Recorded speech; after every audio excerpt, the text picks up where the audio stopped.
Hey now! Today I am going to take another crack at eggnog sourdough. I've done this once before and my first iteration of it just didn't quite have enough of the eggnog character that I was looking for, so I've made some adjustments to my recipe. First of all, what I'm going to be using here is I've got my spices, and I've got 0.5% ground cinnamon and 0.8% nutmeg, so it's a little bit more than I used last time.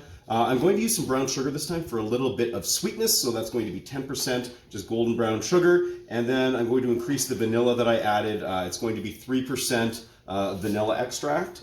For my the bread, I'm using just 100% just white baker's flour, and for the hydration, initially, we'll see, I might add a little bit of water to it, but I'm going with 80% hydration of just like a regular eggnog, not a light eggnog or anything like that.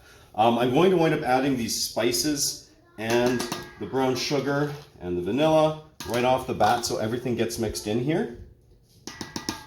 And let's just add this eggnog. I'm going to give it a good mix here, and I'll see, I've got 50 grams of water set aside here just in case I feel that this is a little too firm. I found last time working with the eggnog that it resulted in a firmer dough than I would have expected as compared to just using water, but feeling, you know what, I might not need the water. We'll see. I'll mix this for a few minutes and then we'll take a look at it. All right, so after a few minutes, this dough is definitely hydrated enough, so I'm not going to add the water. It is quite sticky, but that's okay. I'm going to just leave it like this here for an hour or two, just to autolyse, just kind of depending on how quickly my leaven is ready.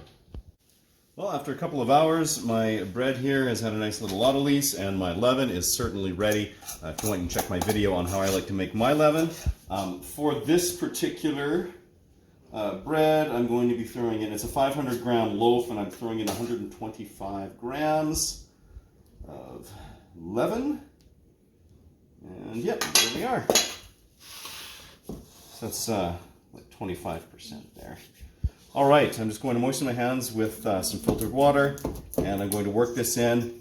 This is smelling really nice and spicy. You can smell the cinnamon, the nutmeg, even little bits of vanilla there. I'm very, very excited about this bread. So in probably about 3 minutes or so, this will be incorporated.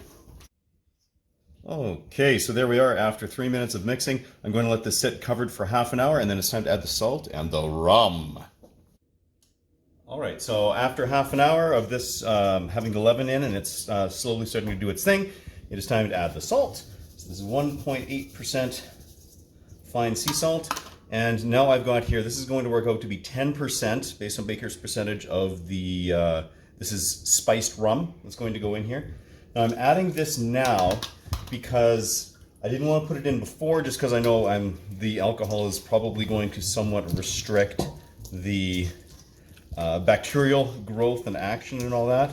So we'll see how this turns out now. It's going to be a fun kind of semi-sloppy process working it in here, just because it's adding 10% more liquid here. So I'm going to do that, and we'll probably take a few minutes and we'll see what it looks like after that. All right, so I mixed that for a few minutes. The first bit I really had to just kind of work at it and massage it in with my fingers, and then once all that liquid got in, I was able to work it kind of like I usually do. This smells amazing, super rummy, all those spices going on. It really smells like some fresh homemade eggnog, so very excited. Yeah, I'm gonna give this half an hour to rise, and then we'll do my first stretch and fold. Well, we are ready for the first stretch and fold, so just moistening my hands. Get a nice pull here. This is wet enough. I'm actually gonna try to do 6 stretches instead of my usual 4 that I would do. And I think following this, I'm going to let it sit for half an hour. I'm going to do one more stretch and fold, and we'll take a peek at it after that one. So after 2 stretch and folds, half an hour apart, and then another 30 minutes afterwards, I'm just going to quickly do a coil fold here. So one on each end there. Woo. And this way. And I think it's probably going to be 3 or 4 sets of coil folds. We'll check in once I've done all of those. 30 minutes in between covered. All right, so after about 45 minutes after that last coil fold, so I did 4 of them all together, I'm just going to pop this out. We'll do a quick pre-shape, and then we're going to let it sit. Oh my goodness, this is so wet. Do a quick pre-shape, and I'm going to let it sit for about 10 minutes. and then we'll do the final shape. All right, so after 10 minutes, I'm just gonna do another little quick, super final shape. And just dust that lightly with a little rice flour. Pop it in here, cover it up, refrigerate overnight. Bake in the morning. Okay, so the next morning we're ready to bake. The oven's been preheating at 500 degrees for an hour, and it is go time. Just gonna flip the bread out. Really quick, simple. Woo! I need to fix this. Okay, simple scoring pattern across the top here with the lamb. Just like so. And pop her in the oven.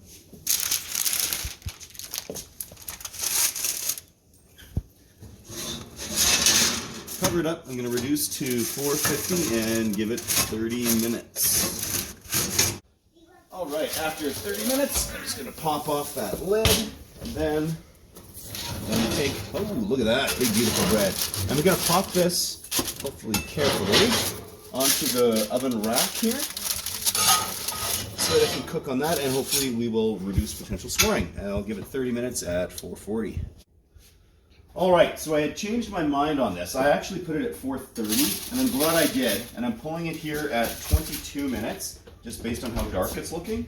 So I'm going to just leave this on my rack here and let it cool down for a bit, and then we will slice in. And here we are. After a nice little cool down period, I'm going to slice into this.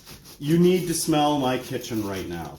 All those spices, it's just amazing in here. When it was cooking, I couldn't even believe it. Okay, checking it out. Oh, super interesting color here. I'm not sure if that's going to translate well, but it's definitely more tan colored than the sourdough would have been if it had just been that white flour in there. But oh, it smells beautiful. This is really smelling like eggnog. Very much excited to see what this is like here, actually digging into it. So, oh, it just feels so soft and moist.